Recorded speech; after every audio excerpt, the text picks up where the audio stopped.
Hello friends, అందరికీ శ్రీకృష్ణ జన్మాష్టమి శుభాకాంక్షలు. మరియు వినాయక చవితి రాబోతుంది కాబట్టి మన ఎల్టెక్స్ క్లాసెస్లో వినాయక చవితి సెలబ్రేషన్స్ అనేవి స్టార్ట్ అయిపోయాయి. సో స్టూడెంట్స్ అందరికీ ఫ్లాట్ 20% డిస్కౌంట్ ఇస్తున్నాం అక్రాస్ ది యాప్.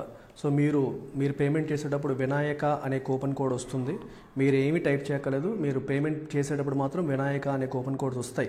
అది మీరు జస్ట్ అప్లై చేయండి, మీకు 20% డిస్కౌంట్ వచ్చేస్తుంది. You just have to apply the coupon code, ఇంకేమీ చేయక్కర్లేదు, మీకు 20% డిస్కౌంట్ వస్తుంది. 7th సెప్టెంబర్ వరకు మాత్రం ఈ ఆఫర్ ఉంది. అన్ని కోర్సెస్ పైన కూడా 20% డిస్కౌంట్ అందిస్తున్నాం. The most popular course at LTX classes, UPSC General Studies Prelims cum Mains with live and recorded format. 30,000 మీకు 24,000కి ఇప్పుడు వినాయక చవితి సెలబ్రేషన్స్లో భాగంగా వస్తుంది with life time validity. 7th September వరకు ఆఫర్ అందుబాటులో ఉంది. ఈ నెంబర్కి మీరు కాంటాక్ట్ చేసి మీరు జాయిన్ అవ్వచ్చు. So central government unified pension scheme తీసుకొచ్చింది, యూపీఎస్. మీ అందరూ వినుంటారు. దీనికంటే ముందు we used to have something called NPS, and ఎన్పిఎస్కి ముందు we used to have something called OPS. So ఈ మూడు స్కీమ్స్ మధ్య డిఫరెన్స్ ఏంటి, అసలు ఓపీఎస్ నుంచి ఎన్పిఎస్కి ఎందుకు మారాల్సి వచ్చింది, మళ్ళీ ఎన్పిఎస్ పైన వచ్చిన అబ్జెక్షన్స్ ఏంటి, ఎన్పిఎస్ నుంచి మళ్ళీ ఒక కొత్త యూపీఎస్ లేదా యూనిఫైడ్ పెన్షన్ స్కీమ్ తీసుకురావాల్సిన అవసరం ఏంటి, ఇలా మొత్తం మనం బ్యాక్గ్రౌండ్తో సహా ఈ మూడు పెన్షన్ స్కీమ్స్ని అర్థం చేసుకునే ప్రయత్నం చేద్దాము from the perspective of UPSC exam and from the perspective of Indian economy as well as from the perspective of pensioners social security. So let's యూపీఎస్లోకి వెళ్ళే ముందు, అంటే ఇప్పుడు వచ్చింది యూపీఎస్ కదా, ఇది ఫస్ట్ చెప్పేయచ్చు కదా అని మీకు అనిపిస్తుంది, కానీ ఇది మీకు అర్థం కావాలంటే బ్యాక్గ్రౌండ్ తెలియాలి. అందుకని నేను ఓపీఎస్తో స్టార్ట్ చేస్తాను, ఓకేనా. OPS, old pension scheme. So old pension scheme కథ ఏంటో ఒకసారి ఫస్ట్ చూసేద్దాము. తర్వాత అక్కడ నుంచి మనం ఎందుకు ఎన్పిఎస్కి వెళ్ళాల్సి వచ్చింది, అక్కడ వచ్చిన అబ్జెక్షన్స్ ఏంటో ఒకసారి చూద్దాం. ఓపీఎస్ అంటే ఏంటి చెప్పాను, ఓల్డ్ పెన్షన్ స్కీమ్. ఇక్కడ ఫస్ట్ పాయింట్ మీరు గుర్తుపెట్టుకోవాల్సింది ఏంటంటే, ఇక్కడ ఏమవుతుందంటే we can say defined pension లేదా గ్యారంటీడ్ పెన్షన్ అని చెప్పి అనొచ్చు. ఎందుకంటే ఎంప్లాయీ రిటైర్ అయిన తర్వాత అతనికి ఎంత అమౌంట్ పెన్షన్గా వస్తుంది అనేది ముందే తెలుస్తుంది. ఎంత అమౌంట్ వచ్చేది, 50% of the basic pay, 50% of the basic pay of last drawn salary. అంటే తను రిటైర్ అయిన చివరి మంత్ తను ఎంత శాలరీ వచ్చిందో దాంట్లో బేసిక్ పే ఏదైతే ఉందో ఆ బేసిక్ పేలో 50% మనకి గ్యారంటీడ్ పెన్షన్ లాగా ఎవ్రీ మంత్ వచ్చింది. ప్లస్ దీంతో పాటు డియర్నెస్ అలవెన్స్ కూడా ఉంది, డియర్నెస్ అలవెన్స్ కూడా ఉండింది. సో డియర్నెస్ అలవెన్స్ అంటే ఏంటి, మళ్ళీ మనకి వస్తువుల ధరలు పెరుగుతూ ఉంటాయి కదా, మనకి ఇన్ఫ్లేషన్, ద్రవ్యోల్బణం ఉంటుంది కదా. సో ద్రవ్యోల్బణం వల్ల ధరలు పెరుగుతూ ఉంటాయి కాబట్టి ఒకే అమౌంట్ లైఫ్ లాంగ్ వస్తే కష్టం, కాబట్టి ఆ పెన్షన్ అమౌంట్ కూడా పెరిగేది. సో డియర్నెస్ అలవెన్స్ ద్వారా పెన్షన్ అమౌంట్ కూడా పెరిగేది. ఇది ట్వైస్ ఎవ్రీ ఇయర్, ఒక ఇయర్కి 2 సార్లు పెంచడం అనేది జరుగుతుంది. అండ్ మోస్ట్ ఇంపార్టెంట్ ఆస్పెక్ట్ ఏంటంటే ఇక్కడ no contribution from employee. So towards this pension amount, ఈ పెన్షన్ అమౌంట్ గవర్నమెంట్ ఎక్కడి నుంచి పే చేయాలి, తన బడ్జెట్ ఎలొకేషన్స్ నుంచే పే చేయాలి. No contribution from employee. So employee salaries నుంచి ఈ పెన్షన్ అమౌంట్ పే చేయడం కోసం ఏ అమౌంట్ కట్ చేసేవారు కాదు. No contribution from employee. మీకు అర్థమవుతుంది, ఇది మోస్ట్ ఇంపార్టెంట్ థింగ్. సో కాబట్టి ఈ ఓల్డ్ పెన్షన్ స్కీమ్లో పెన్షన్ అమౌంట్స్ ఎవ్రీ ఇయర్ ఎంతెంత పే చేయాల్సి వస్తుందో అంతా కూడా అది ఎక్కడి నుంచి వస్తుంది, మనకి ఫండెడ్ ఫ్రమ్ బడ్జెట్. ఆ సంవత్సరం బడ్జెటరీ ఎస్టిమేట్స్ నుంచే మనకి ఈ ఫండింగ్ ఫర్ పెన్షన్స్ అనేది జరుగుతుంది. ఎందుకంటే ఎంప్లాయీస్కి పెన్షన్స్ పే చేయాలి కాబట్టి దానికోసం సెపరేట్గా ఏదన్నా ఫండ్ మెయింటైన్ చేసిందా గవర్నమెంట్, లేదు. గవర్నమెంట్ ఏం మెయింటైన్ చేయలేదు. మన ఎంప్లాయీ శాలరీస్ నుంచి ఏమైనా కట్ చేసి మెయింటైన్ చేసిందా, లేదు. It is unfunded. అందుకే అంటున్నాను, ఇట్ ఈస్ అన్ఫండెడ్, దానికి సెపరేట్గా ఫండ్ లేదు కాబట్టే ఇది ఫండెడ్ ఫ్రమ్ గవర్నమెంట్. సో దీనికి సెపరేట్గా ఫండ్ లేదు కాబట్టి ఎవ్రీ ఇయర్ గవర్నమెంట్ బడ్జెట్ నుంచి దీని యొక్క ఫండింగ్ జరుగుతుంది. గవర్నమెంట్ యొక్క బడ్జెట్ నుంచి దీని యొక్క ఫండింగ్ అనేది మనకి జరిగే పరిస్థితి ఇప్పుడు కనిపిస్తుంది. సో ఇది ఇలా కంటిన్యూ అవ్వడం అనేది అన్సస్టైనబుల్ అని గవర్నమెంట్ భావించింది. గవర్నమెంట్ ఏం ఫీల్ అయిందమ్మా, దిస్ ఈజ్ అన్సస్టైనబుల్. ఎందుకు అంటే ఎవ్రీ ఇయర్ పెన్షన్ బర్డెన్స్ అనేవి గవర్నమెంట్కి పెరిగిపోతున్నాయి డిఫరెంట్ రీజన్స్ వల్ల. ఎందుకంటే హెల్త్ కేర్ ఇంప్రూవ్ అయింది, so people are living longer, ఎక్కువ కాలం బతుకుతున్నారు. సో ఎక్కువ కాలం ఉండడం వల్ల ఎక్కువ ప్లస్ డియర్నెస్ అలవెన్స్ కూడా ఉంది. సో పెన్షన్ అమౌంట్ కూడా లైక్ శాలరీ అది పెరుగుతూ ఉంటుంది, ఫిక్స్డ్గా ఇదే అమౌంట్ అని కాదు, పెరుగుతూ ఉంటుంది. కొత్త వాళ్ళు వస్తారు, పాత వాళ్ళు ఎక్కువ కాలం ఉండడం వల్ల చాలా ఎక్కువ కాస్ట్ గవర్నమెంట్కి పడిపోతుంది, బర్డెన్ అయిపోతుంది అని గవర్నమెంట్ భావించింది. దీనివల్ల ఇంటర్ జనరేషనల్ ఈక్విటీ ఇష్యూ కూడా వచ్చింది అని కూడా భావించారు. ఇంటర్ జనరేషనల్ ఈక్విటీ అంటే అర్థం ఏంటి, సో పాత తరం కదా మరి పెన్షనర్స్ అందరూ, అంటే రిటైర్ అయిన వాళ్ళు, సో వాళ్ళ కోసం వాళ్ళ పెన్షన్స్ కోసం బడ్జెట్ నుంచి every year huge amounts allocate చేయడం వల్ల భవిష్యత్ తరాలు ఫ్యూచర్ జనరేషన్ కోసం గవర్నమెంట్ పెట్టాల్సిన ఖర్చు పెట్టలేకపోతుంది. సో ఫ్యూచర్ జనరేషన్ దీనివల్ల సఫర్ అవుతుంది. ఈక్విటీ అంటే fairness. By being favourable to old generation we're being unfair to new generation. వాళ్ళకి చేయాల్సిన మనం చేయలేకపోతున్నాము. సో ఇది అన్సస్టైనబుల్, ఇలా ఉండడం కరెక్ట్ కాదు. రేపు పొద్దున్న 20% ఆఫ్ బడ్జెట్స్ ఓన్లీ పెన్షన్స్కే పోయే పరిస్థితి వస్తుంది. అంటే మనకు వచ్చే ఇన్కంలో రఫ్లీ 15-20% బడ్జెట్స్కి పెన్షన్స్కి వెళ్ళిపోతుంటే గవర్నమెంట్ డెవలప్మెంటల్ యాక్టివిటీస్ ఎలా చేయగలుగుతుంది? ఇట్లాంటి ఆలోచన విధానంతో తర్వాత ఏం చేశారంటే మనకి న్యూ పెన్షన్ స్కీమ్ వైపు అడుగులేశారు. న్యూ పెన్షన్ స్కీమ్ వైపు అడుగులు వేయడం అనేది జరిగింది. సో ఈ న్యూ పెన్షన్ స్కీమ్ అనేది ఎవరికి అప్లై చేశారంటే ఇది 1st January, okay, those who have joined after 1st January 2004 ఆ తర్వాత ఎవరైతే జాయిన్ అయ్యారో వాళ్ళకి ఇది అప్లై చేశారు. సో న్యూ పెన్షన్ స్కీమ్లో మేజర్ ఫీచర్ ఏంటంటే, ఇక్కడ మేజర్ ఫీచర్ ఏంటి, డిఫైన్డ్ పెన్షన్. అయితే ఇక్కడ major feature defined contribution. So ప్రతి ఎంప్లాయీ కూడా వాళ్ళ శాలరీ నుంచి వాళ్ళు కంట్రిబ్యూట్ చేయాల్సి ఉంటుంది. కంట్రిబ్యూట్ చేయడం అంటే ఏంటి, అమౌంట్ పక్కన పెట్టాలి. ఎంత పెట్టాలి అంటే ప్రతి ఎంప్లాయీ కూడా 10% ఆఫ్ హిస్ బేసిక్ శాలరీ పక్కన పెట్టాలి. అండ్ గవర్నమెంట్ తన వైపు నుంచి 14% కంట్రిబ్యూట్ చేస్తుంది. సో ఎంప్లాయీ పెట్టిన 10%, గవర్నమెంట్ కంట్రిబ్యూట్ చేసిన 14% కూడా it goes into A pension fund, ఒక పెన్షన్ ఫండ్లోకి వెళ్తుంది. ఏ పెన్షన్ ఫండ్ అనేది ఎంప్లాయీ సెలెక్ట్ చేసుకోవచ్చు. సో ఈ పెన్షన్ ఫండ్కి ఒక పెన్షన్ ఫండ్ మేనేజర్ ఉంటారు. సో ఈ పెన్షన్ ఫండ్ అనేది స్టాక్ మార్కెట్లో ఈక్విటీలోను మరియు డెట్ అంటే బాండ్ మార్కెట్లో గవర్నమెంట్ బాండ్స్ ఇట్లాంటి వాటిలో ఇన్వెస్ట్ చేస్తుంది. సో ఏది ఎంత ఈక్విటీ ఎంత డెట్ అనేది మనం చూజ్ చేసుకునే ప్లాన్ బట్టి ఉంటుంది. సో ఇలా ఒక ఎంప్లాయీ ఎప్పుడైతే ప్రతి నెల తన శాలరీలోంచి కొంత కంట్రిబ్యూట్ చేసి దానికి గవర్నమెంట్ తన కంట్రిబ్యూషన్ యాడ్ చేసి ఇదంతా ఒక సెపరేట్ పెన్షన్ ఫండ్లోకి వెళ్ళి తన రిటైర్మెంట్ వరకు, అంటే 10 ఏళ్ళు 15 ఏళ్ళు 20 ఏళ్ళు తన జాబ్లో జాయిన్ అయినప్పటి నుంచి జాయిన్ అయిన ఇయర్ బట్టి ఏజ్ బట్టి మనం చెప్పొచ్చు. సో ఈ అమౌంట్ ఏదైతే వస్తుందో ఈ అమౌంట్ అనేది వాట్ ఎవర్ ఒక తన రిటైర్ అయ్యే టైంకి కొంత చేరుతుంది. రిటైర్ అయ్యే టైంకి సమ్ అమౌంట్ అనేది వస్తుంది. ఎంత అమౌంట్ వస్తుంది nobody nose, because this amount is market linked. Market linked అని ఎందుకన్నాను, ఇది మనం మార్కెట్లో ఇన్వెస్ట్ చేస్తున్నాం. ఇలా ఎంప్లాయీ దగ్గర తీసుకున్నది గవర్నమెంట్ కంట్రిబ్యూట్ చేసింది కలిపి మార్కెట్లో అంటే స్టాక్ మార్కెట్లో ఇన్వెస్ట్ చేయడం జరుగుతుంది, బాండ్ మార్కెట్ స్టాక్ మార్కెట్లో. మరి అవి పెరుగుతాయా తగ్గుతాయా వీ డోంట్ నో. బాగా పెరగొచ్చు, బాగా తగ్గొచ్చు. ఈక్విటీలో పెట్టినప్పుడు 2 ఆప్షన్స్ ఉంటాయి. లాంగ్ రన్లో ఖచ్చితంగా పెరుగుతుంది, బట్ షార్ట్ టర్మ్లో పెరగడానికి తగ్గడానికి ఆస్కారం ఉంటుంది. ఎంత పెరుగుతుందని మనం పక్కాగా చెప్పలేం. సో ఎంత అమౌంట్ వస్తుందనేది మనకేమైంది, ఇట్ బికేమ్ అన్సర్టన్. సో వాళ్ళకి రేపు పొద్దున ఎంత అమౌంట్ వస్తుందనేది ఏమైందమ్మా, ఇట్ బికేమ్ అన్సర్టన్, కంప్లీట్గా అన్సర్టన్ అయిపోయింది. సో గవర్నమెంట్ ఐడియా ఏంటంటే ఈ ఫైనల్గా ఎంత అమౌంట్ అయితే చేరుతుందో దీన్ని యాన్యుటీ ప్లాన్లోకి మార్చేసి, యాన్యుటీ ప్లాన్ అంటే ఆ అమౌంట్ అలాగే ఉంటుంది, దాంట్లోంచి ఎవ్రీ మంత్ వీళ్ళకి కొంత అమౌంట్ వచ్చేలాగా కన్వర్ట్ చేయొచ్చు. అంటే ఒక ఫిక్స్డ్ అమౌంట్ని మంత్లీ విత్డ్రావల్ అమౌంట్గా మార్చొచ్చు. దాన్నే మనం యాన్యుటీ ప్లాన్లోకి మార్చడం అంటాం. యాన్యుటీ ప్లాన్లోకి మార్చడం అంటాం. ఇప్పుడు ఫర్ ఎగ్జాంపుల్ మన దగ్గర ఒక 10 లక్షలు ఉందనుకోండి. ఈ 10 లక్షల్ని నాకు మంత్లీ అమౌంట్గా మార్చుకోవాలి అనుకుంటున్నాను అనుకోండి. అప్పుడు ఏం చేస్తారంటే ఈ అమౌంట్ ఏదో ఒక మార్కెట్లో ఇన్వెస్ట్ చేస్తూ ఉంటారు కదా, అది ఇన్వెస్ట్మెంట్స్ జరుగుతూ ఉంటాయి. సో ఈ అమౌంట్ గ్రో అవుతూ ఉంటుంది. ఇంకోవైపు దీని నుంచి ప్రతి మంత్ ఫిక్స్డ్గా కొంత అమౌంట్ విత్డ్రా చేస్తూ ఉంటారు. ఆ విత్డ్రా చేసే అమౌంటే మనకి పెన్షన్ అవుతుంది. సో ఫిక్స్డ్ అమౌంట్ని మంత్లీ పేమెంట్స్గా మార్చడాన్ని మనం యాన్యుటీ ప్లాన్స్ అని చెప్పి అంటాం.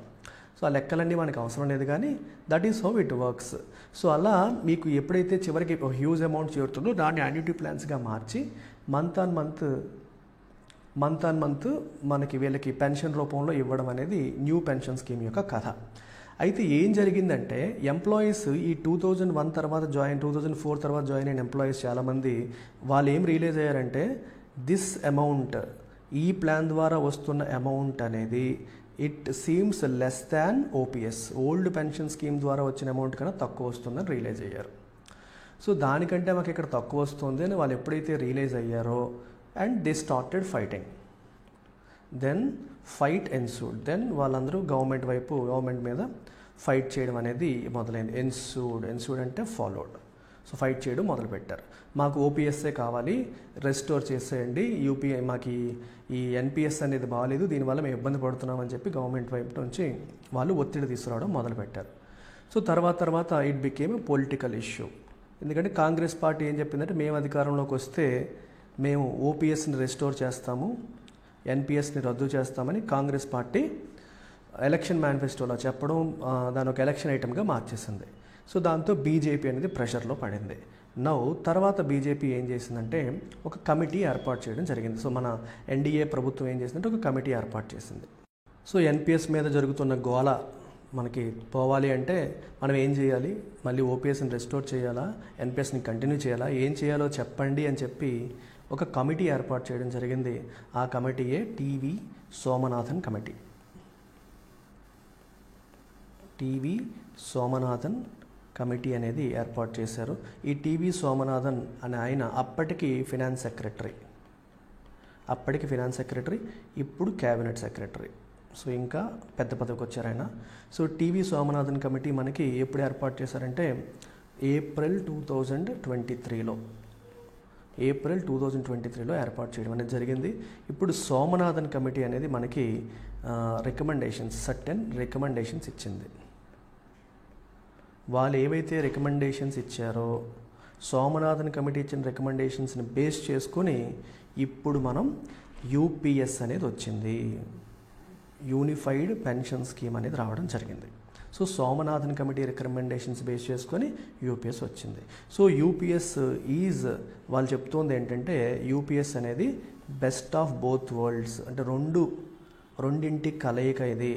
రెండిట్లో ఉన్న ప్లస్లన్నీ దీంట్లో ఉన్నాయి అని చెప్పేసి వీళ్ళు అనడం అనేది జరుగుతోంది. ఎవరంటున్నారు? ఇప్పుడు కొత్త రికమెండేషన్స్ ఇచ్చిన మన సోమనాథన్ కమిటీ దాన్ని బేస్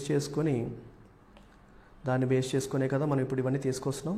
సో వీళ్ళు ఏమంటున్నారంటే బెస్ట్ ఆఫ్ బోత్ వరల్డ్స్ అంటే దీంట్లో ఉన్న ప్లస్ పాయింట్స్ దాంట్లో ఉన్న ప్లస్ పాయింట్స్ కలిపి మనం దీన్ని తీసుకొస్తున్నాం అంటున్నారు. అంటే ఓపీఎస్లో ఉన్న ఒక బెనిఫిట్ అలాగే ఎన్పిఎస్లో ఉన్న ఒక బెనిఫిట్ రెండింటిని కలిపి తీసుకొస్తున్నాం అంటున్నారు.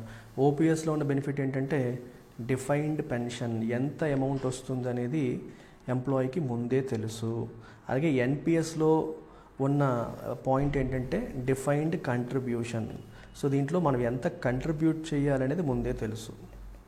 సో ఈ రెండు ఆస్పెక్ట్స్ని మనం కంబైన్ చేసి దీన్ని తీసుకొస్తామని గవర్నమెంట్ చెప్తుంది. ఇప్పుడు అంటే అర్థం ఏంటి, ఓపీఎస్ లాగే ఇందులో కూడా మనకి గ్యారంటీడ్ పెన్షన్ ఉంటుంది.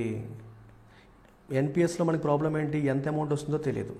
సో ఇక్కడ అలా కాదు, ఇక్కడ గ్యారంటీడ్ పెన్షన్ అనేది ఉంటుంది. ఎంత ఉంటుందంటే same 50% of average of last 12 months salary. So last 12 months basic salary ఏదైతే ఉందో దాని యొక్క యావరేజ్లో 50% మనకి గ్యారంటీడ్ పెన్షన్గా ఇస్తారు దీంట్లో. జస్ట్ లైక్ ఓపీఎస్లో ఎలాగైతే మనకి వస్తుంది ఇక్కడ కూడా అలాగే. అయితే ఓపీఎస్లో లాస్ట్ డ్రాన్ శాలరీ అంటే నీకు డిసెంబర్ 2024 రిటైర్ అయ్యావనుకో, సో డిసెంబర్ 2024 శాలరీ ప్రకారం పెన్షన్ ఇచ్చేవారు ఓపీఎస్లో. దీంట్లో లాస్ట్ 12 months అంటే జనవరి 2024 నుంచి డిసెంబర్ 2024 వరకు నీ శాలరీ యొక్క యావరేజ్ తీస్తారు. యావరేజ్ తీస్తే ఏంటి, ఎలా అయితే ఏంటి సార్, ఎలాగ ఒకటే ఉంటుంది కానీ మీరు అనుకోవచ్చు. కొంతమంది లాస్ట్ మూమెంట్లో ప్రమోట్ అవుతారు. అంటే చూడండి, రిటైర్ అవ్వడానికి 1 మంత్ ముందు, 2 మంత్స్ ముందు ప్రమోట్ అయ్యి ఒక్కసారిగా బేసిక్ శాలరీ పెరిగిపోతుంది. సో పెరిగిపోతే ఏమవుతుంది, ఆ పెరిగిపోయిన బేసిక్ శాలరీ ప్రకారం పెన్షన్లు వస్తాయి. ఇప్పుడు యావరేజ్ ఆఫ్ లాస్ట్ 12 మంత్స్ అనేసరికి ఏమవుతుందంటే, లాస్ట్ ఇయర్లో ఎవరైతే ప్రమోట్ అయ్యారో వాళ్ళకి ప్రమోట్ అయిపోయిన కొత్త శాలరీ బేసిస్ మీదే మొత్తం వచ్చేస్తుంది అనుకోవడానికి లేదు. పాత శాలరీ కొత్త శాలరీ యొక్క యావరేజ్ అవుతుంది. ఎన్ని నెలలు కొత్త శాలరీ మీద ఉన్నారు, ఎన్ని నెలలు పాత శాలరీ మీద ఉన్నారని చూసుకొని దాని యొక్క యావరేజ్ మీద మనకి పెన్షన్ అమౌంట్ అనేది డిఫైన్ అవుతుంది. సో ఇది ఈ యూపీఎస్లో యూనిఫైడ్ పెన్షన్ స్కీమ్లో తీసుకొచ్చిన పద్ధతి. ఓపీఎస్లో మీకు గుర్తుంటే ఎంప్లాయీ నుంచి కంట్రిబ్యూషన్ లేదు, నో కంట్రిబ్యూషన్. కానీ ఎన్పిఎస్లో ఏం చెప్పారు, ఎంప్లాయీ నుంచి కంట్రిబ్యూషన్ ఉంది. సిమిలర్గా ఇక్కడ కూడా ఎంప్లాయీ నుంచి కంట్రిబ్యూషన్ తీసుకున్నారు. ఎంప్లాయీ కంట్రిబ్యూషన్ ఎంత అంటే monthly 10% of their basic salary employee contribute చేస్తే గవర్నమెంట్ కంట్రిబ్యూషన్ ఏమో 18.5% చేశారు. ఇంతకుముందు ఎన్పిఎస్లో ఎంత ఉండేది, 14% ఉండేది. గుర్తుందా, మీకు చెప్పాను ఎన్పిఎస్లో 14% ఉంటే గవర్నమెంట్ కంట్రిబ్యూషన్ 18.5 అని చెప్పారు. అయితే ఇది నాట్ ఫిక్స్డ్ అని చెప్పారు. ఎప్పుడు 18.5 ఉంటుందని లేదు, అవసరాన్ని బట్టి గవర్నమెంట్ మార్చొచ్చు. బట్ ఎంప్లాయీ కంట్రిబ్యూషన్ ఆఫ్ 10% ఏదైతే ఉందో ఇది మాత్రం ఫ్రోజన్, ఇది మాత్రం మారదు. ఎంప్లాయీ కంట్రిబ్యూషన్ అలాగే ఉంటుంది, గవర్నమెంట్ కంట్రిబ్యూషన్ మాత్రం పెరగొచ్చు, తగ్గొచ్చు, మార్పులు చేర్పులు ఉండొచ్చు అని చెప్పడం జరిగింది. క్లియర్. అంటే ఓపీఎస్లో ఉన్న డిఫైన్డ్ పెన్షన్ వీళ్ళు కోరుకుంటుంది అదే కదా, మాకు ఎంత కావాలో మనకి పక్కాగా తెలియాలి, 50% వచ్చేది అలాగే కావాలన్నారు, అది వస్తుంది. అయితే ఓపీఎస్లో కంట్రిబ్యూషన్ ఉండేది కాదు, కానీ ఇప్పుడు కంట్రిబ్యూషన్ ఉండదు అంటే కుదరదు. కంట్రిబ్యూషన్ అయితే కంటిన్యూ అవుతుంది. మీరు 10% మీరు చేయాలి, నేను ఎక్కువ కంట్రిబ్యూట్ చేస్తాను, మీకు మినిమం 50% వచ్చేలా, మీకు 50% వచ్చేలా చేయడం కోసం గవర్నమెంట్ 14% సరిపోదనిపిస్తే నేను ఆ గ్యాప్ ఫిల్ చేయడానికి నేను ఎక్స్ట్రా కంట్రిబ్యూట్ చేస్తానని గవర్నమెంట్ ముందుకు వచ్చిందనమాట. సో ఇలా ముందుకు వచ్చింది. సో అవసరాన్ని బట్టి గవర్నమెంట్ కంట్రిబ్యూషన్ పెరగడం తగ్గడం అనేది ఆధారపడుతుంది. ప్రస్తుతానికి అయితే 18.5% కింద పెంచడం జరిగింది. అయితే యూపీఎస్ ఈ రకంగా బెస్ట్ ఆఫ్ బోత్ వరల్డ్స్ని క్లబ్ చేస్తూ వస్తుంది. అండ్ అడిషనల్గా యూపీఎస్ గురించి ఇప్పుడు చెప్తున్నప్పుడు ఇంకా చెప్తున్న పాయింట్స్ ఏంటి అంటే, ఒకవేళ ఫ్యామిలీ మెంబర్ ఇప్పుడు ఎవరైతే పెన్షనర్ ఎవరైతే ఉన్నారో, సో పెన్షనర్ అనే ఆయన డిమైస్ అయితే ఆయన చనిపోతే వాళ్ళ ఫ్యామిలీకి ఏదైతే ఉంటుందో పెన్షనర్ యొక్క ఫ్యామిలీకి 60% ఆఫ్ పెన్షన్ అనేది వస్తుంది. ఫర్ ఎగ్జాంపుల్ ఇతని పెన్షన్ వచ్చేసి 50,000 అనుకుంటే ఫ్యామిలీకి ఎంత వస్తుంది, ఇప్పుడు 30,000 వస్తుంది. ఫ్యామిలీకి అంటే వాళ్ళ వైఫ్కి 30,000 రూపీస్ రావడం అనేది జరుగుతుంది. అండ్ ఇంకొక పాయింట్ ఏం చెప్పారంటే, there is a concept of minimum pension. ఇప్పుడు కొంతమంది గవర్నమెంట్ ఎంప్లాయీస్కి చాలా తక్కువ శాలరీతో పనిచేసి మానేసిన వాళ్ళు ఉంటారు, తక్కువ శాలరీతో పనిచేసిన వాళ్ళు. So minimum pension amount 10,000 per month చేశారు అంటే అర్థం ఏంటి, కాకపోతే దీనికి 10 years ఆఫ్ సర్వీస్ కంప్లీట్ చేసి ఉండాలి.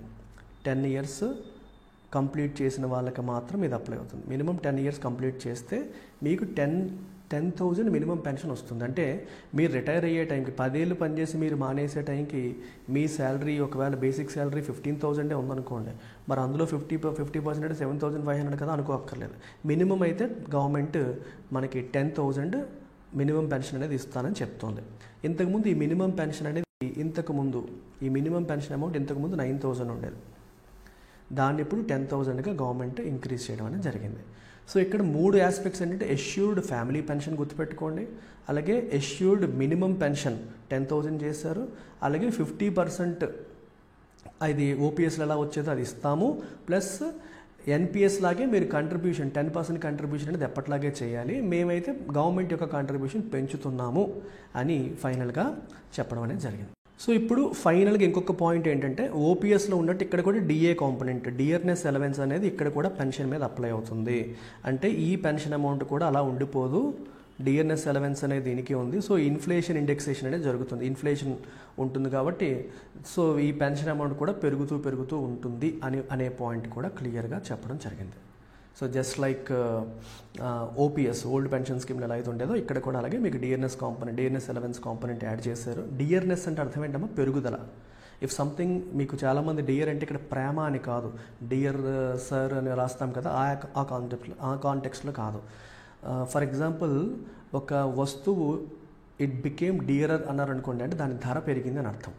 సో డియర్నెస్ అలవెన్స్ అంటే ధర పెరుగుదల, ధరలు పెరుగుతూ ఉంటాయి, ఇన్ఫ్లేషన్ ఉంటుంది, దానికోసం ఒక అడిషనల్ అలవెన్స్ అనమాట, దాన్ని తట్టుకోవడం కోసం ఇచ్చే అలవెన్స్ని డియర్నెస్ అలవెన్స్ అంటాము. So it is linked to inflation, ధరలు పెరుగుదలను బట్టి ఇన్ఫ్లేషన్ ఇండెక్స్ ఒకటి ఉంటుంది, దీనికోసం ఆ ఇండెక్స్ని బేస్ చేసుకొని ఆ ఇండెక్స్ని బేస్ చేసుకొని ఇక్కడ వీళ్ళకి చెప్పడం అనేది ఎంత ఇవ్వాలనేది డిసైడ్ చేస్తారు. So that is there. And another beauty ఏంటంటే మనకి ఇప్పుడు ఇది అన్ఫండెడ్ అంటే no it is fully funded. ఈ పాయింట్కి అర్థమైంది మీకు? ఫుల్లీ ఫండెడ్ అర్థం ఏంటి? పెన్షన్ పేమెంట్స్ అనేవి గవర్నమెంట్ ఇప్పుడు ఎక్కడి నుంచి చేస్తుంది? ఈ ఫండ్ నుండి చేస్తుంది. ఫండ్ ఎక్కడి నుంచి వస్తుంది? ఎంప్లాయీ 10% కంట్రిబ్యూట్ చేస్తున్నాడు, గవర్నమెంట్ 18.5% కంట్రిబ్యూట్ చేస్తుంది. సో దీని ద్వారా ఒక ఫండ్ క్రియేట్ అవుతుంది. ఇలా క్రియేట్ అయిన ఫండ్ నుంచి పెన్షన్ పేమెంట్స్ అనేవి వస్తాయి. అర్థమైందా? సో ఓపీఎస్లో ఏమైంది? ఇలాంటి ఫండ్ లేదు, గవర్నమెంట్ కాంట్రిబ్యూషను లేదు, ఎంప్లాయీ కాంట్రిబ్యూషను లేదు. రెండు లేకపోవడం వల్ల ఏమైందంటే ప్రతి సంవత్సరం గవర్నమెంట్ తన బడ్జెట్ నుంచి కేటాయింపులు చేయాల్సి వచ్చేది. సో రెవెన్యూ రిసిప్ట్స్ అంటాం కదా, ప్రతి ఇయర్ మనకి రెవెన్యూ రిసిప్ట్స్ వస్తాయి. గవర్నమెంట్ యొక్క ఇన్కమ్ ఏదైతే వస్తుందో దాన్ని రెవెన్యూ రిసిప్ట్స్ అంటాం. ట్యాక్సుల ద్వారా రకరకాల ఆస్పెక్ట్స్ వల్ల వచ్చేవి, అంటే ఆస్తులు అమ్మడం ద్వారా వచ్చేవి కాదు, అవి క్యాపిటల్ రిసిప్ట్స్. ఆస్తులు అమ్మడం ద్వారా వచ్చినవి కాకుండా ట్యాక్సేషన్ ద్వారా వచ్చేవి, ఫీజులు, మ్యూజియం టికెట్లు, పార్క్ టికెట్లు, ఇలాంటి వాటి ద్వారా వచ్చేదాన్ని రెవెన్యూ రిసిప్ట్స్ అంటాం. సో ఆ ఇన్కంలోంచి పే చేయాల్సిన పరిస్థితులు వచ్చేవి మనకి, లేదా క్యాపిటల్ రిసిప్ట్స్ అంటాం. గవర్నమెంట్ తన స్టాక్స్ అమ్మడం, అప్పు చేయడం, అలా మనం తీసుకొచ్చిన ఇన్కంలోంచే పెన్షనర్స్కి పే చేయాల్సిన సిచ్యువేషన్ ఉంటుంది. ఇప్పుడు అలా లేదు. పెన్షనర్స్కి పే చేయాల్సిన దానికోసం సెపరేట్ ఫండ్ అనేది క్రియేట్ అయిపోతుంది. ఇది NPS feature of NPS. So OPS లాగా 50% ఇవ్వడం అవుతుంది, ఎన్పిఎస్ లాగా సెపరేట్ ఫండ్ క్రియేట్ చేయడం కూడా జరుగుతుంది. ఆ ఫండ్కి ఎంప్లాయీ నుంచి 10%, గవర్నమెంట్ నుంచి 18.5% కంట్రిబ్యూషన్ ఎవ్రీ మంత్ జరుగుతూ ఉంటుంది. సో ఆ రకంగా అలా వచ్చిన అమౌంట్ మళ్ళీ ఇన్వెస్ట్ చేస్తారు. ఇన్వెస్ట్ చేసి మినిమం అయితే వీళ్ళకి ఎంత ఇచ్చేలాగా చూస్తారు. This is how the whole thing is managed. This is the beauty of UPS, which ఇది పెన్షనర్స్కి హెల్ప్ అవుతుంది, అలాగే గవర్నమెంట్కి కూడా ఒక రకంగా భారం తగ్గింది. అంటే ఓపీఎస్తో పోల్చుకుంటే యూపీఎస్లో ఇంకా ఎంప్లాయీ పాయింట్ ఆఫ్ వ్యూలో తీసుకుంటే కొన్ని బెనిఫిట్స్ తక్కువే ఉన్నాయి. బట్ కంట్రీ పాయింట్ ఆఫ్ వ్యూలో కూడా ఓవరాల్గా ఆలోచించాలి కాబట్టి మన పెన్షనర్స్ దీన్ని యాక్సెప్ట్ చేస్తారు అని మనం ఆశిద్దాం. అలాగే ఎల్టెక్స్ క్లాసెస్ ప్రతిష్టాత్మకంగా తీసుకుంది. ఆఫ్లైన్ క్లాసెస్ ప్రతి స్టూడెంట్కి అందుబాటులోకి తీసుకురావాలనే ఉద్దేశంతో చాలా తక్కువ fee, lowest ever fee in the country.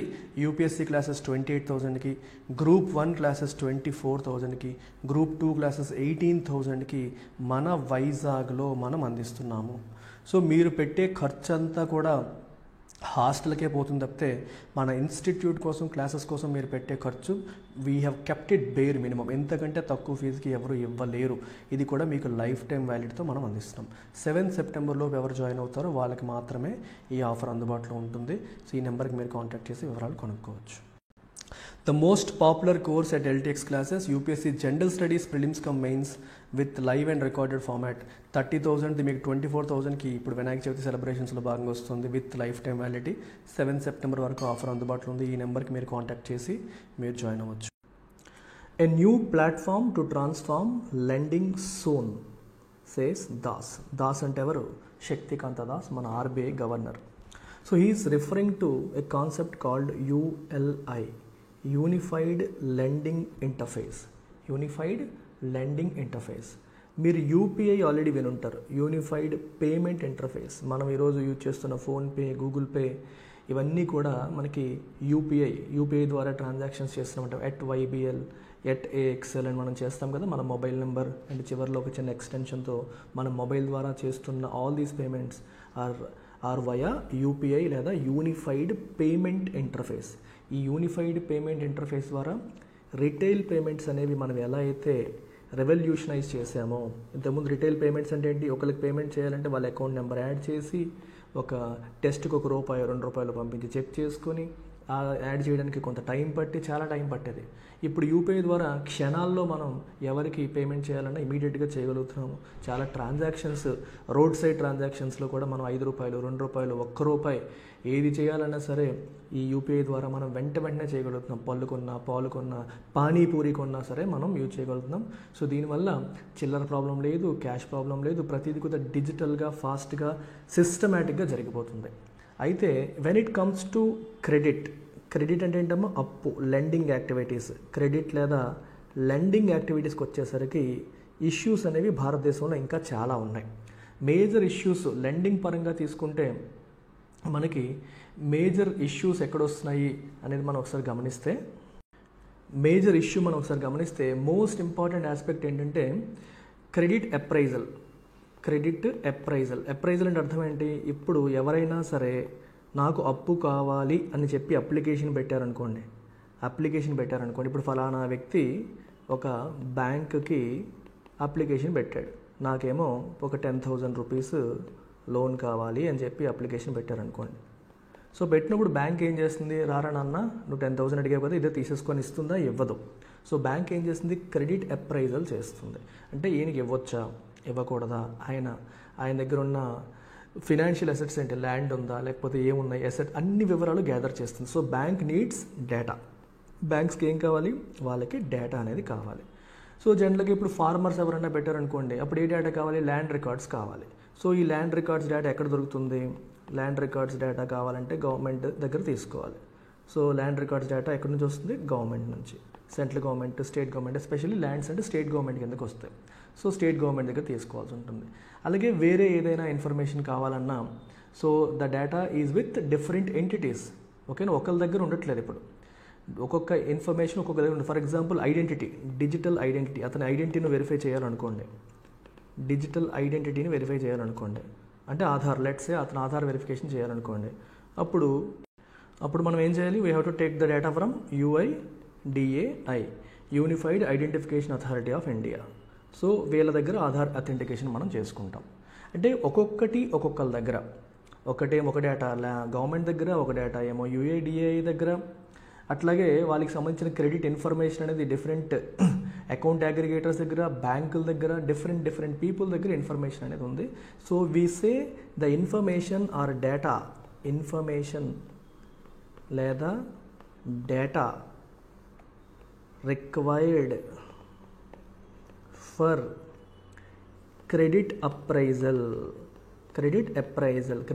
అంటే అర్థమైంది. క్రెడిట్ అంటే లోను లేదా అప్పు, అప్రైజ్ చేయడం అంటే ఇవ్వచ్చా లేదని వెరిఫై చేయడం. సో దీనికి అవసరమైన ఈ డేటా అనేది ఏదైతే ఉందో, రికార్డ్స్ ఏవైతే ఉన్నాయో, ఇన్ఫర్మేషన్ ఏదైతే ఉందో, today this data is in silos. When I say silos, it is not at one place. Different ప్లేసెస్లో డిఫరెంట్ డేటా ఉంది. గవర్నమెంట్ దగ్గర ల్యాండ్ రికార్డ్ డేటా ఉంది, బ్యాంకుల దగ్గర క్రెడిట్ ఇన్ఫర్మేషన్ ఉంది, ఇంకొకరి దగ్గర వాళ్ళ ఐడెంటిటీ ఇన్ఫర్మేషన్ ఉంది, ఒక్కొక్కరి దగ్గర ఒక్కొక్క ఇన్ఫర్మేషన్ ఉంది. It is not at one place. ఇది ఒక ప్లేస్లో లేకపోవడం వల్ల it is in silos, different డివిజన్స్లో, డిఫరెంట్ బాక్సెస్లో విడివిడిగా ఉండడం వల్ల ఏమవుతుందంటే ఈ క్రెడిట్ అప్రైజల్ అనేది ఏదైతే ఉందో it is taking a lot of time. చాలా ఎక్కువ టైం తీసుకుంటుంది. It is taking more time. ఎక్కువ టైం తీసుకోవడం వల్ల క్రెడిట్ డెలివరీ అనేది దెబ్బతింటుంది. క్రెడిట్ అనేది వెంటనే డెలివరీ అవ్వట్లేదు. అంటే అప్పు అప్లై చేసిన తర్వాత మనకి రావడానికి చాలా టైం పడుతుంది because of the delay in credit appraisal process. Credit appraisal ప్రాసెస్లో డిలే వల్ల ఇవన్నీ జరుగుతున్నాయి. సో ఇప్పుడు ఆర్బీఐ ఈ ప్రాబ్లమ్ని సార్ట్అవుట్ చేయడానికి ఫ్రిక్షన్లెస్ క్రెడిట్ డెలివరీ తీసుకురావడం కోసం ఆర్బీఐ లాస్ట్ ఇయర్ ఏం చేసిందంటే,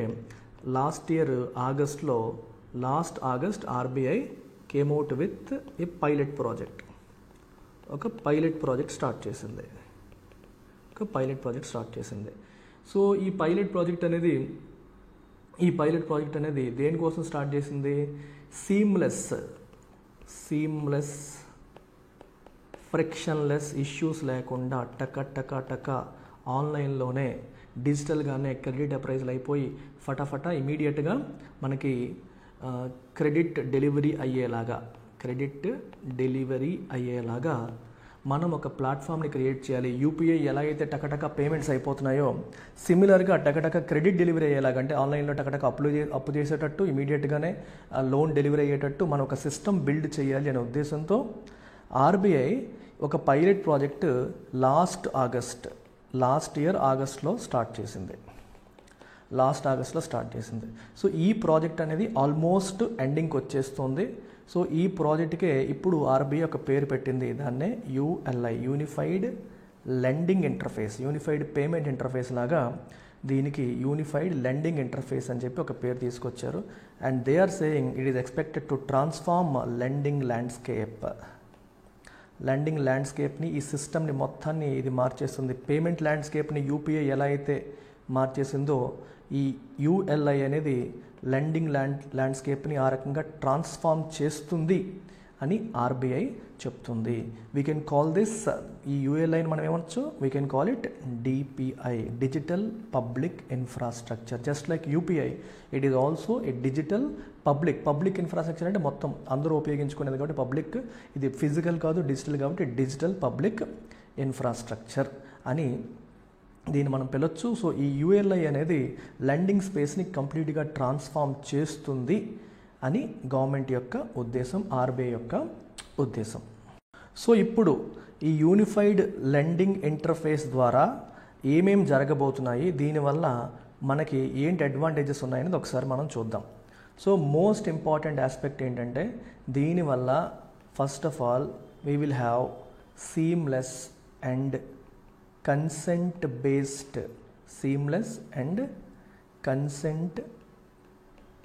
based flow of digital information అనేది జరుగుతుంది. ఇది చాలా ఇంపార్టెంట్ పాయింట్, జాగ్రత్తగా వినండి. ఓకేనా. కన్సెంట్ బేస్డ్ అంటే అర్థం ఏంటి? When I say consent based అంటే ఆ యూజర్ యొక్క కన్సెంట్తో, ఆ యూజర్ యొక్క యాక్సెప్టెన్స్తో, అప్రూవల్తో. For example, I'm a person, నేను ఒక పర్సన్ని. సో నేను ఒక పర్టికులర్ బ్యాంకులో లోన్ కోసం నేను యూఎల్ఐ ప్లాట్ఫామ్ ద్వారా ఆన్లైన్లో అప్లై చేశాను. ఓకే, ఆన్లైన్లో నేను అప్లై చేశాను. నేను ఒక ఫార్మర్ని అనుకోండి, నేను ఆన్లైన్లో అప్లై చేశాను. ఓకేనా, లోన్ అప్లై చేశాను. ఐఎమ్ ఏ ఫార్మర్, యూఎల్ఐ ప్లాట్ఫామ్లో అప్లై చేసేసాను డైరెక్ట్గా. సో ఇప్పుడు ఈ బ్యాంక్ వాడు నాకు లోన్ ఇవ్వాలా లేదా అని డిసైడ్ చేయాలంటే, let's say bank has to check my land records. Bank నా ల్యాండ్ రికార్డ్స్ చెక్ చేయాలి. Bank has to check my identity. Bank నా ఐడెంటిటీ చెక్ చేయాలి. సో నా ల్యాండ్ రికార్డ్స్ ఏమో ఆంధ్రప్రదేశ్ స్టేట్ గవర్నమెంట్ దగ్గర ఉన్నాయి. నా ఐడెంటిటీ ఏమో యుఐడిఏఐ, ఓకేనా, ఆధార్ వాళ్ళ దగ్గర ఉంది. సో ఇప్పుడు ఈ బ్యాంక్ వాడు నా ఐడెంటిటీని వెరిఫై చేయాలన్నా, నా ల్యాండ్ రికార్డ్స్ని యాక్సెస్ చేయాలన్నా డైరెక్ట్గా గవర్నమెంట్ దగ్గరికి వెళ్ళకూడదు. ఎందుకంటే అది కరెక్ట్ కాదు, ఎందుకంటే వ్యక్తి పర్మిషన్ లేకుండా వెళ్ళకూడదు. సో బ్యాంక్ వాడు ఏం చేస్తాడంటే, you allow me to access your land records అని చెప్పి రిక్వెస్ట్ ఈ లెండర్కి అడుగుతాడు. సో ఈ ఎవరైతే అప్లై చేసిందో అతను అడుగుతాడు. So you have to give your consent, నువ్వు అప్రూవల్ ఇవ్వాలి. నువ్వు ఇచ్చిన అప్రూవల్తో అప్పుడు ఈ ల్యాండ్ రికార్డ్స్ స్టేట్ గవర్నమెంట్ దగ్గర నుంచి యాక్సెస్ చేస్తుంది బ్యాంక్. సిమిలర్గా నువ్వు ఇచ్చిన అప్రూవల్తో యుఐడిఐ దగ్గర నుంచి నీ ఆధార్ డీటెయిల్స్ తీసుకొని వెరిఫై చేస్తుంది. సో నీ ఐడెంటిటీ వెరిఫికేషన్ అయిపోయింది, నీ ల్యాండ్ రికార్డ్స్ వెరిఫికేషన్ అయిపోయింది. ఇంకా ఏమైనా డేటా కావాలన్నా multiple digital service providers, data providers ఎవరైతే ఉంటారో వాళ్ళ దగ్గర నుంచి ఆ డేటా మొత్తం ఈ బ్యాంకు గ్యాదర్ చేస్తుంది. సో ఇదంతా ఎవరు అప్రూవల్ ఇచ్చాక, నువ్వు అప్రూవల్ ఇచ్చాక. సో అప్పుడు డేటా అంతా సీమ్లెస్గా బ్యాంక్ దగ్గరికి వచ్చేసింది, ఎటువంటి ఇష్యూస్ లేకుండా, ఎటువంటి హిండ్రెన్సెస్ లేకుండా. మొత్తం ఇన్ఫర్మేషన్ ఎప్పుడైతే వచ్చిందో బ్యాంక్ దాన్ని ప్రాసెస్ చేసి, ఎస్ ఇతనికి లోన్ ఇవ్వచ్చు అంటే, ఎలిజిబిలిటీ ఉందంటే నీకు ఇచ్చేస్తుంది, లేదంటే రిజెక్ట్ చేస్తుంది. సో ఇదంతా కూడా చాలా తక్కువ టైంలో ఆన్లైన్లో విదిన్ మనకి ఇలా క్లిక్ ఆఫ్ ద బటన్తో మనకి పనులన్నీ అయ్యే అవకాశం అనేది యుఎల్ఐ అనేది క్రియేట్ చేస్తుంది. అర్థమవుతుందా? Consent based seamless flow of digital information అంటే అర్థం అది. జస్ట్ లైక్ ఇప్పుడు చెప్పినట్టు ఏంటంటే, మన ల్యాండ్ రికార్డ్స్. సో ఈ ల్యాండ్ రికార్డ్స్ ఎక్కడ ఉంటాయి? గవర్నమెంట్స్ దగ్గర ఉంటాయి. గవర్నమెంట్ దగ్గర ఉండే ల్యాండ్ రికార్డ్స్ కావచ్చు. అలాగే multiple data providers, multiple data service providers ఉన్నారు. Multiple data service providers. ఇప్పుడు నీ పాన్ కార్డ్ డీటెయిల్స్ ఇస్తే నీ క్రెడిట్ రేటింగ్ని ఆల్రెడీ ట్రాక్ చేసే కంపెనీస్ ఉన్నాయి. So data service providers, so వాళ్ళు కూడా ఈ ప్లాట్ఫామ్లో ఉంటారు. సో డేటా సర్వీస్ ప్రొవైడర్స్ ఉంటారు, ఓకేనా. అలాగే గవర్నమెంట్స్ కూడా ఈ ప్లాట్ఫామ్లో ఉంటాయి. అలాగే యుఐడిఐతో కూడా ప్లాట్ఫామ్ అనుసంధానం అయ్యి లింక్ అయి ఉంటుంది. సో ఇలా డిఫరెంట్ సర్వీస్ డేటా ప్రొవైడర్స్తోని వీళ్ళకి లింక్ ఉంటుంది, కస్టమర్స్తోని లింక్ ఉంటుంది, బ్యాంక్తో కూడా యుఎల్ఐకి లింక్ ఉంటుంది. సో దీనివల్ల మనకి క్రెడిట్ అప్రైజల్కి పడే టైం అనేది చాలా వరకు తగ్గిపోతుంది. మీకు ఒకసారి ఒక చూపిస్తాను చూడండి.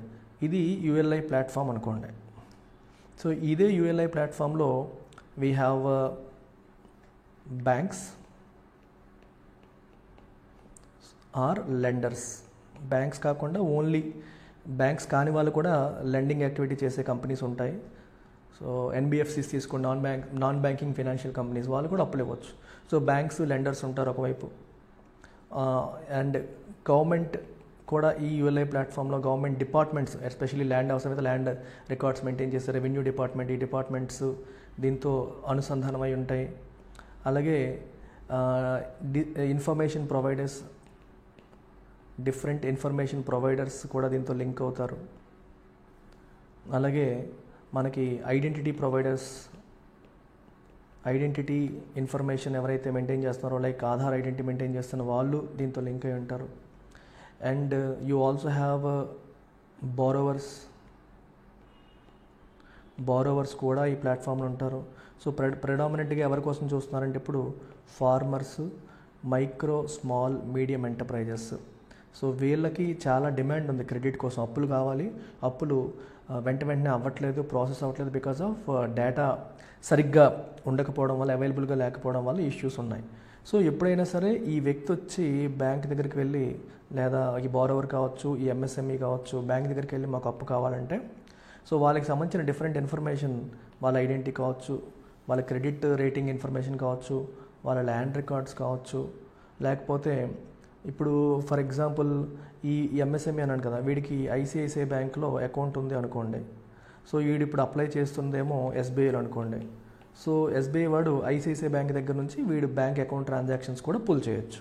సో అదర్ బ్యాంక్స్, సో ఒక బ్యాంకు లెండర్ అయినప్పుడు ఇంకొక బ్యాంకు వీడి దగ్గర అకౌంట్ ఉందనుకోండి, అకౌంట్ మెయింటైన్ చేస్తున్నాడు అనుకోండి, ఆ బ్యాంక్ దగ్గర కూడా వీళ్ళు ఇన్ఫర్మేషన్ తీసుకోవచ్చు.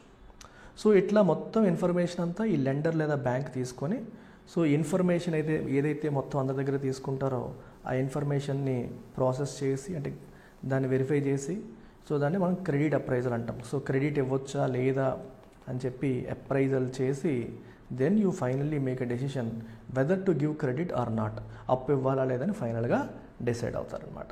సో దీనివల్ల ఏమవుతుందంటే నీకు పని సులువైపోతుంది.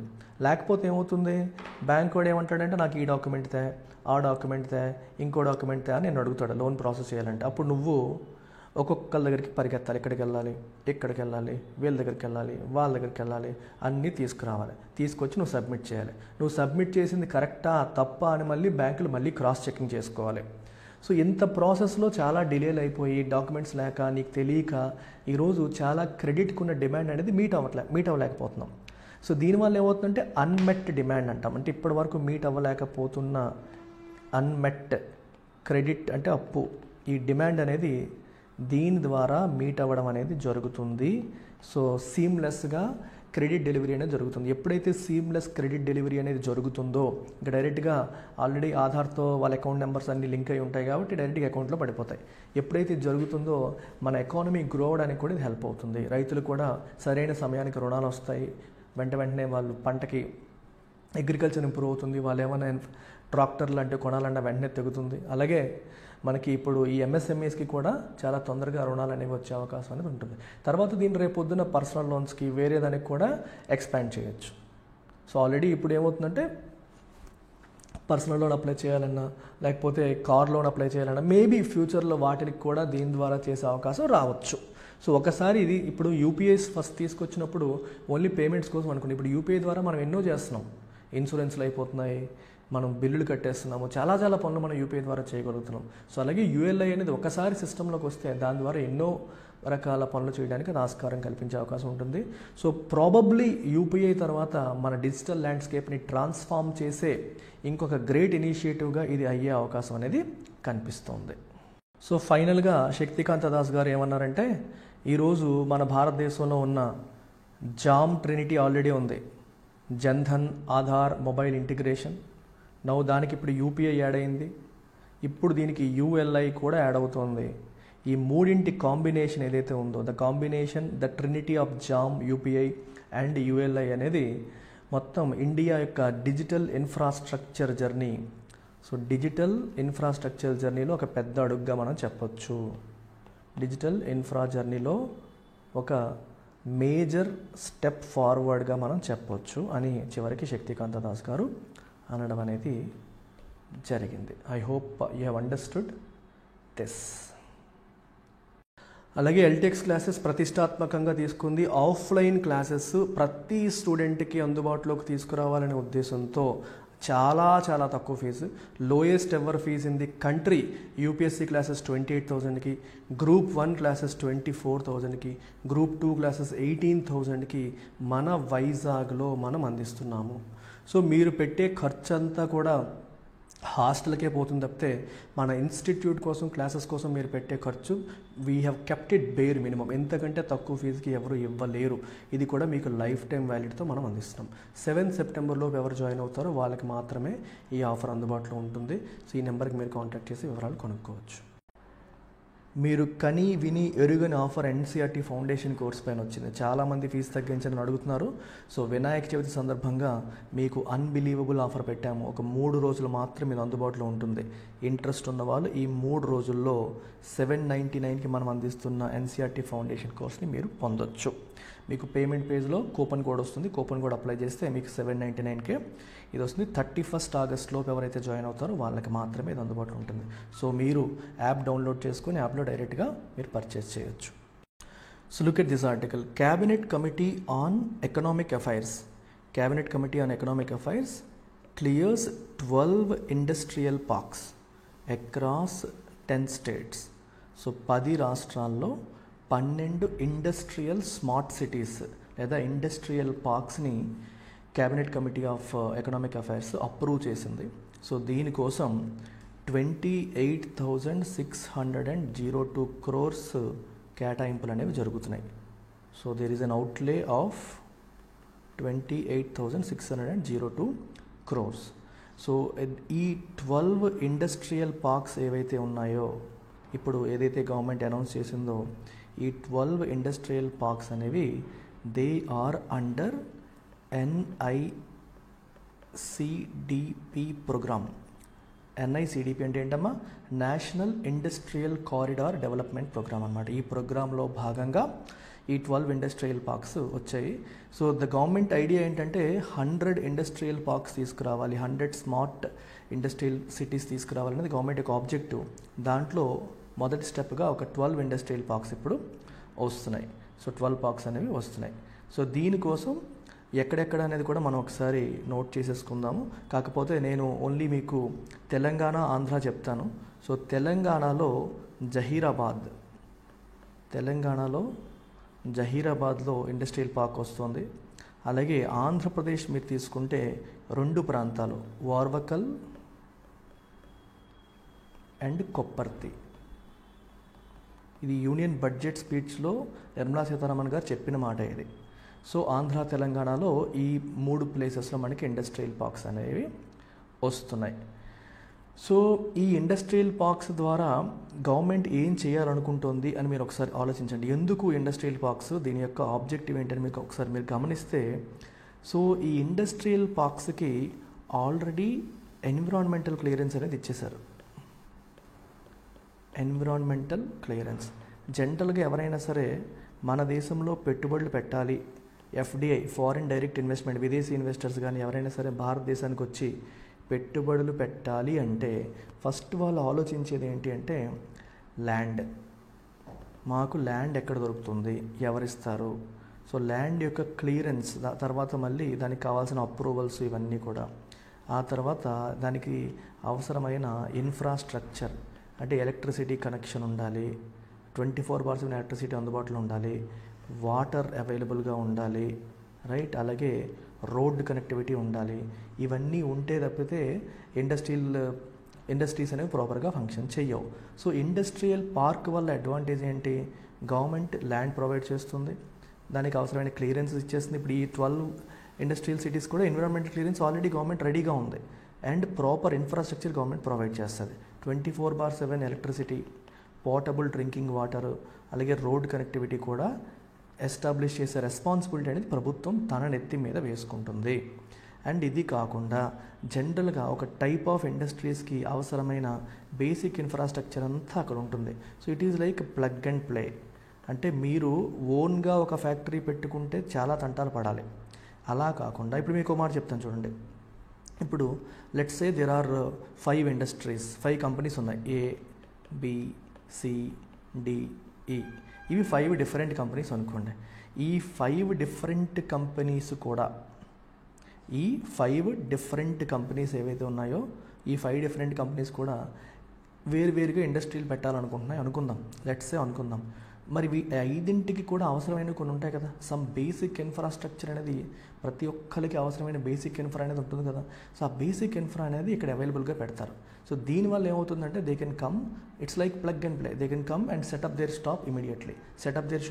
అంటే టైం వేస్ట్ కాకుండా ప్రతి ఒక్క సెటప్ చేసుకొని మెల్లమెల్లగా వెళ్ళే బదులు ఒకేసారి డైరెక్ట్గా వచ్చి వాళ్ళు బేసిక్ ఇన్ఫ్రా అంతా ఇండస్ట్రియల్ పార్క్లో అవైలబుల్గా ఉంటుంది. ఏ ఇండస్ట్రీకైనా అవసరమైన బేసిక్ ఇన్ఫ్రాస్ట్రక్చర్ అంతా అవైలబుల్గా ఉంటుంది.